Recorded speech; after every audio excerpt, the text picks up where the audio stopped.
नमस्कार, मैं हूं विवेक शर्मा। पंजाब केसरी टीवी चंडीगढ़ देख रहे हैं आप। अंतर्राष्ट्रीय मुद्दे में आज बात करेंगे ईरान, अमेरिका और इजरायल के बीच परमाणु कार्यक्रम को लेकर जो जंग छिड़ी है उसकी। आपको बता दें कि ईरान के 3 बड़े मोहरों को मार गिराया है अमेरिका और इजरायल ने मिलकर, और लगातार जो है ईरान का नुकसान बढ़ता जा रहा है। चलिए आपको ये खास रिपोर्ट दिखाते हैं। ईरान पर भारी पड़ रहा एटमी ताकत बनने का जुनून। अमेरिका इजरायल ने छुड़ाए ईरान के छक्के, मार गिराए सीक्रेट मिशन की 3 अहम मोहरे। जनरल कासिम सुलेमानी को किया गया था ढेर। अल-कायदा के नंबर 2 को भी मार गिराया। एटमी प्रोग्राम के हेड मोहसिन फखरीजादेह को किया ढेर। न्यूक्लियर हथियार हासिल करने की कोशिश कर रहे ईरान पर 2020 बेहद भारी साबित हुआ। इस साल उसने अपने 3 बेहद अहम किरदारों को गवा दिया। तीनों की हत्या हुई। सबसे पहले special force chief general Qasem Soleimani की बगदाद में हत्या हुई। इसके बाद अल-कायदा छोड़कर ईरान का मोहरा बना अबू मोहम्मद अल मासरी मारा गया। शुक्रवार को न्यूक्लियर साइंटिस्ट मोहसिन फखरीजादेह को कत्ल कर दिया गया। रिमोट कंट्रोल वाले मशीन गन से हुई हत्या। 30 नवंबर को फास्ट न्यूज एजेंसी ने खुलासा किया कि फखरीजादेह की हत्या रिमोट कंट्रोल वाली मशीन गन से हुई। यह गन किसी अन्य कार से ऑपरेट हो रही थी। ईरान का आरोप है कि अमेरिका और इजराइल की खुफिया एजेंसियों ने इन हत्याओं को अंजाम दिया। हालांकि अब तक अल मासरी पर अपने औपचारिक तौर पर कुछ नहीं कहा या इस मामले को समझने की कोशिश करते हैं। विवाद की जड़। करीब 20 साल से ईरान एटमी ताकत हासिल करने की कोशिश कर रहा है। अमेरिका समेत पश्चिमी देश, इजराइल और अरब वर्ल्ड को लगता है कि अगर ईरान ने न्यूक्लियर हथियार बना लिए तो इससे दुनिया को खतरा पैदा हो जाएगा।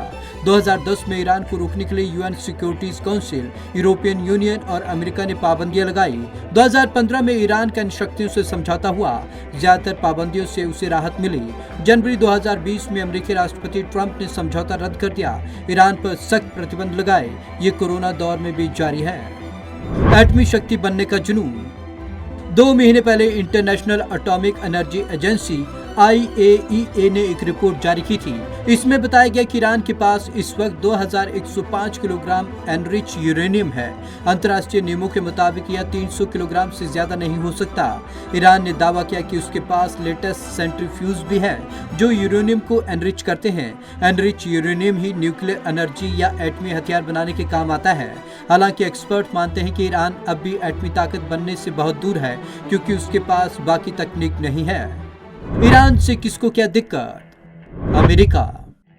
अमेरिका के अरब देशों और इजराइल से करीबी रिश्ते हैं। कुछ देशों में उसके मिलिट्री बेस हैं। अमेरिका को लगता है कि ईरान ने एटमी ताकत हासिल कर ली तो अरब देशों पर उसका दबदबा काफी बढ़ जाएगा। अरब देश सुरक्षा और हथियारों के लिए अरब देश 95% तक अमेरिका पर निर्भर हैं। ईरान शिया जबकि अरब देश सुन्नी बहुल हैं। अरब देशों की शाही हुकूमतों को लगता है कि ईरान एटमी ताकत बन गया तो वो इसका इस्तेमाल उनके खिलाफ कर सकता है। इजराइल अरब देशों के लिए इजराइल पहले ईरान की तरह ही दुश्मन देश था। अब बहरीन और UAE के बाद सऊदी अरब भी उसके करीब आ रहा है। अरब देशों के पेट्रो डॉलर और इजराइल की टेक्नोलॉजी, मिलिट्री पावर ईरान को रोकने में लगे हैं। ईरान और इजराइल के रिश्ते अमेरिका, फिलिस्तीन और अरब देशों की वजह से बिल्कुल खत्म हो चुके हैं। वे दुश्मन देश हैं। CIA और मोसाद।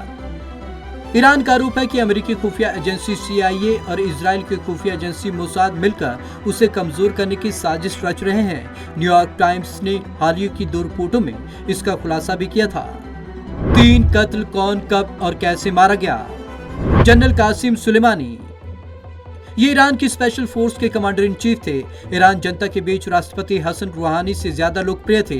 3 जनवरी की रात सीक्रेट विजिट पर ईरान की राजधानी बगदाद पहुंचे। CIA ने कार में बैठते ही वक्त रिमोट हमले से सुलेमानी को मार गिराया। ईरान में राष्ट्रीय शोक घोषित किया गया था। अमेरिका को बदला लेने की धमकी दी। अब तक कुछ नहीं हुआ।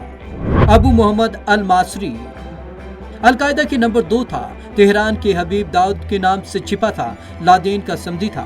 7 अगस्त को कुछ लोगों ने मासरी और उसकी बेटी को कार में ढेर कर दिया। ईरान ने मामला दबाने की कोशिश की, लेकिन न्यूयॉर्क टाइम्स और CNN ने साफ कर दिया कि मासरी को मोसाद के सीक्रेट एजेंट मारा है। ईरान अब तक चुप है।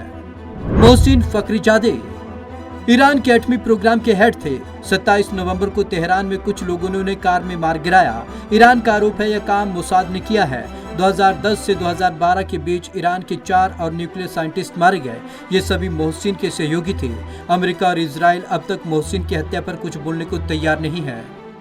मोसाद वो एजेंसी है जिसके सामने हर मिशन हर हाल में पूरा करने का लक्ष्य रहता है और वो अपने टारगेट को पाता है। अगर CIA साथ में मिल जाए फिर क्या बात हो। तो देखा आपने कि किस तरीके से इन दोनों एजेंसियों ने ईरान के परमाणु कार्यक्रम को ठप करने के लिए अपना पूरी जोर आजमाइश लगा दी है। तो आज की इस खास रिपोर्ट में बस इतना ही। विवेक शर्मा को दीजिए इजाजत। नमस्कार।